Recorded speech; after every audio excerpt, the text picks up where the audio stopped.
हरिओम नारायण हरि। आप सब लोगों का मेरे YouTube channel spiritual walk with मैत्री में सकारात्मक रूप से हार्दिक स्वागत है। आप सब लोग स्वस्थ रहें, व्यस्त रहें, मस्त रहें। इसी कामना के साथ, इसी इच्छा के साथ, इसी मंत्र के साथ रोज मैं अपना वीडियो शुरू करती हूँ और चाहती हूँ कि आप सब भी सबके लिए यही कामना करें। आज मैं जिस विषय वस्तु को लेकर के आपके समक्ष उपस्थित हूँ, है तो वो बहुत कॉमन सी है, लेकिन अगर उसको अपना लिया जाए ना तो फिर बहुत जीवन सफल, सुखद, सरल हो जाता है। वो क्या है?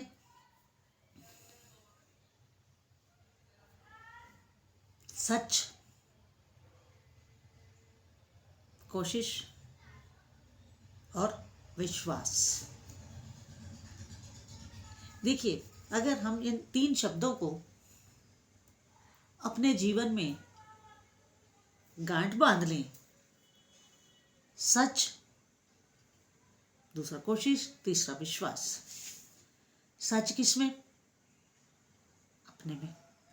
अगर हम अपने प्रति सच्चे होंगे तो हम किसी दूसरे का बुरा कर ही नहीं सकते।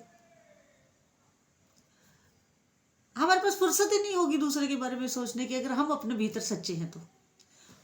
क्यों? क्योंकि जो व्यक्ति सच्चा होगा वो मैनिपुलेशंस नहीं करेगा,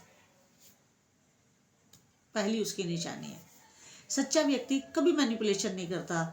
सच्चा व्यक्ति हमेशा डाउन टू अर्थ रहता है। और जब हम अपने आप में सच्चाई रखते हैं, एक सत्य का पथ लेकर के चलते हैं, सत्य के पथिक होते हैं, क्योंकि सत्य का जो पथिक होगा वो कभी भी बुरा ना देखेगा, ना बुरा सोचेगा, ना बुरा सुनेगा। जहां किसी की बुराई हो रही होगी तो वो कुछ बोलेगा नहीं, वहां से उठ के चला जाएगा। वो सोचता है कि मुझे क्या लेना देना इन सब, क्योंकि वो अपने आप में सरल है, सच्चा है और कृपावान है। दूसरा, कोशिश। कोशिश किस चीज की? अपने बेहतर फ्यूचर के लिए, अपने बेहतर भविष्य के लिए। हमें हमेशा प्रयत्नशील रहना चाहिए अपने को आगे बढ़ाने के लिए, अपने भविष्य को सुखद करने के लिए। क्योंकि हमारा भविष्य अगर सुखद होगा ना तो जो सराउंडिंग्स होंगी, हमारे सराउंडिंग्स में भी जितने लोग होंगे, हमारे दायरे में जितने लोग होंगे, हमारे सुखी जीवन से, हमारे सुखी भविष्य, सुंदर भविष्य के लिए वो लोग भी एक भाग होंगे, हिस्सा होंगे। क्योंकि जैसी हमारी भावना होती है, सामने वाला व्यक्ति वैसे ही रिएक्ट करता है। हम सच्चे होंगे और हमेशा इस प्रयत्नशील रहेंगे कि जो हमारा भविष्य है वो उज्जवल हो और हमारे आसपास के लोगों का भविष्य भी उज्जवल रहे। क्योंकि कोई भी इंसान अपना भविष्य उज्जवल नहीं कर सकता दूसरे के भविष्य को अंधेरे में करके।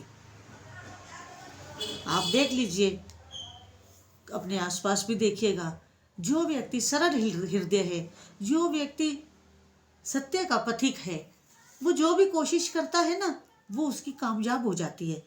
तो लोग सोचते हैं कि इसके पास ऐसी क्या बात है कि ये थोड़ा सा बात करता है और इसकी काम बन जाती है।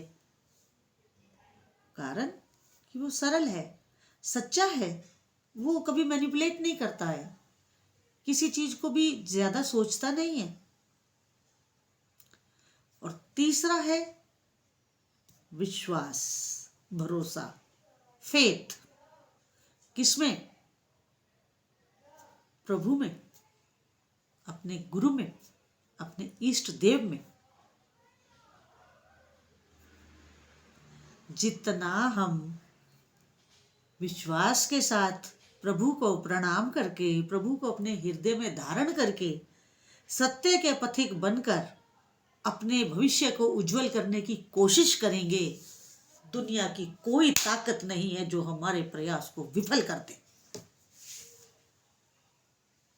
अगर हमारे प्रारब्ध में कोई चीज नहीं भी है, लेकिन ये 3 चीजें हमारे पास हैं, सत्य के पथिक, कोशिश, विश्वास। कभी आप असफल नहीं होंगे, कभी आप विफल नहीं होंगे। ये मैं आज आपको सफलता के सूत्र बता रही हूं कि हम जीवन में सफल कैसे हो सकते हैं। एनी टास्क एनी फील्ड,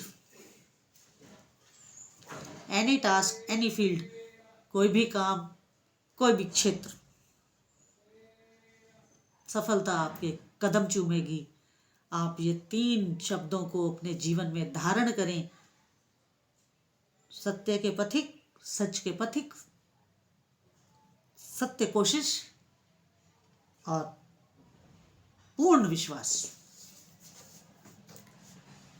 आप देखिए, मिरेकल बताती हूं मैं आपको, चमत्कार बताती हूं आपको। एक आम गृहस्थी कितना प्रयास करता है, कितनी कोशिश करता है, कितना अपना जीवन खपा देता है किसी काम के लिए। वहीं दूसरी तरफ देखिए, बड़े मैन्युटली देखिएगा, बात को यूं ही मत छोड़ दीजिएगा, सोचिएगा। वहीं पर एक जो गृहस्थी सारा जीवन खपा देता है, वहीं दूसरी तरफ एक महात्मा, एक संत कभी नहीं कमाता, पैसे के पीछे नहीं दौड़ता, पहाड़ों में, कुटिया में, अपने गुफा में बैठा हुआ है, एकांत में, किसी से कोई लेना देना नहीं, एकांत में रहता है। तो क्या उसका जीवन सफल नहीं है? बल्कि आम गृहस्थी से ज्यादा सफल है। क्यों? क्योंकि वो एक सरल जिंदगी जीता है। उसकी कोशिश केवल प्रभु पाना है, विश्वास उसे पूर्ण है, सत्य का पथिक है, विश्वास पूर्ण है, और कोशिश उसकी 24 घंटे ये होती है कि मैं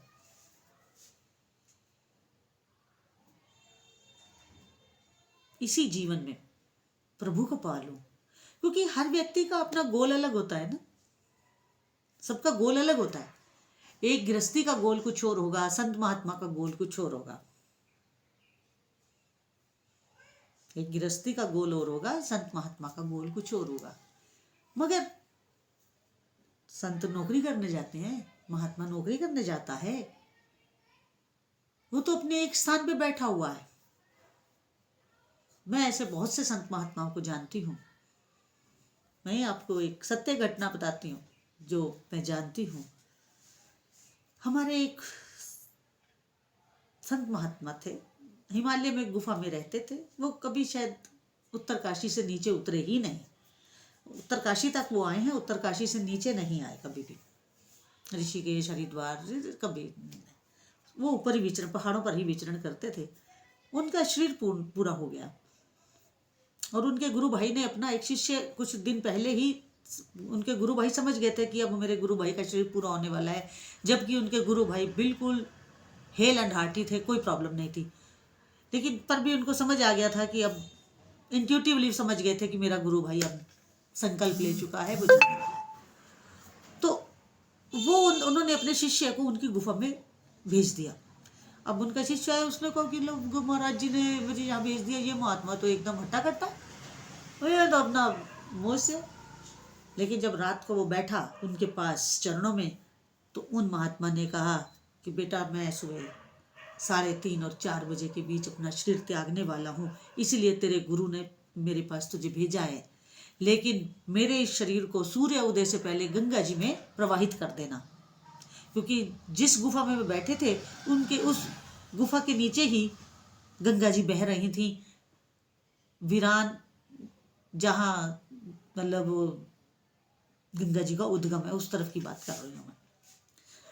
तो उनका शरीर, उन्होंने अपना शरीर बैठे ध्यान में 3 बार ओम ओम ओम बोला और अपना शरीर त्याग दिया। ये बहुत पुरानी बात नहीं बता रही हूँ, रिसेंटली बात बता रही हूँ। अब आम लोग तो अपनी आपाधापी में इन बातों की तरफ गौर नहीं करते हैं, लेकिन हम तो संत समाज से, हमें तो मालूम रहता है। तो अब जो वो शिष्य भेजा था उनके गुरु भाई ने, जब उनका शरीर उन्होंने त्याग दिया अपना, तो अब सूर्य उदय से पहले उनके शरीर को गंगा जी में डालना था। तो उसने बड़ा प्रयास किया उनको उठाने का, तो वो उठा नहीं पाया उनको। अब सूर्य उदय होने वाला था, तो अभी तक उनका शरीर, उन्होंने कहा था सूर्य उदय से पहले मुझे प्रवाहित कर देना। तो उसने बड़ी कोशिश की, लेकिन वो उनके शरीर को उठा नहीं पाया गंगा जी में प्रवाहित करने के लिए। तो मालूम है क्या हुआ? गंगा जी में उनका शरीर स्वतः ही चला गया। क्यों? क्योंकि वो सत्य पथिक थे और अदृश्य शक्तियों ने उनके संकल्प को पूरा करना था। सूर्य उदय से पूर्व ही उनका शरीर स्वतः ही गंगा जी में प्रवाहित हो गया। वो योगी थे, उनका योग पथ था। वो अपनी योग साधना उन्होंने हमारे हिमालय में ही की, गुफाओं में ही रहे, तरह तरह की गुफाओं में रहे, बहुत उन्होंने अपना जीवन, तपस्वी जीवन बिताया। महाराज जी को मेरा नमन है। तो इस तरह सत्य का पथिक की बात अपने आप पूरी होती है, उसका संकल्प सिद्ध होता है। प्रभु मजबूर होते हैं उसका संकल्प सिद्ध जो होता है उसे पूरा करने के लिए। अगर आपको मेरा ये वीडियो अच्छा लगा हो तो मेरे यूट्यूब चैनल को स्पिरिचुअल वॉक विद मैत्री को अधिक से अधिक सब्सक्राइब करें, लाइक करें, शेयर करें और बेल आइकन जरूर क्लिक कर दें, ताकि वीडियो अपलोड होते ही आपको नोटिफिकेशन मिल जाए। हरि ओम नारायण हरि।